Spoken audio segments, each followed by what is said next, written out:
అరే మీ ఆయన ఉద్యోగం చేస్తున్నాడు, బాగానే సంపాదిస్తున్నాడు, అయినా నీకు ఉద్యోగం చేయాల్సిన కర్మ ఏంటి? చాలా మంది ఇలా అనుకుంటూ ఉంటారనమాట. భర్త ఉద్యోగం చేస్తే వచ్చిన జీతంతోనే మీకు సరిపోతుంది కదా, నువ్వు ఆడపిల్లగా ఎందుకు కష్టపడ్డావు, ఎందుకు ఉద్యోగం చేయడం అని చెప్పి.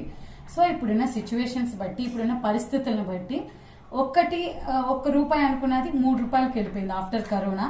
సో పిల్లల్ని పెంచడం కానీ, వాళ్ళకి మంచి భవిష్యత్తు ఇవ్వాలన్నా కానీ, సో ఫైనాన్షియల్గా మదర్ అండ్ ఫాదర్ ఇద్దరు కూడా ఫైనాన్షియల్ సపోర్ట్ అనేది ఎక్కువగా ఉంటే మన పిల్లల్ని మంచిగా పెంచగలం. అండ్ అంతేకాకుండా ఒక ఆడపిల్ల ఫైనాన్షియల్గా ఇండిపెండెంట్గా ఉండడం చాలా అవసరం. ఒక చిన్న చాక్లెట్ కోసం కూడా నాకు కొనించండి అని చెప్పి వాళ్ళ హస్బెండ్ని అడగటం చాలా కష్టమైన పని.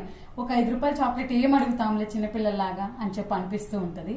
సో అదే మనం ఫైనాన్షియల్గా ఇండిపెండెంట్గా ఉంటే మన చిన్న చిన్న కోరికల్ని మనం తీర్చుకోగలం.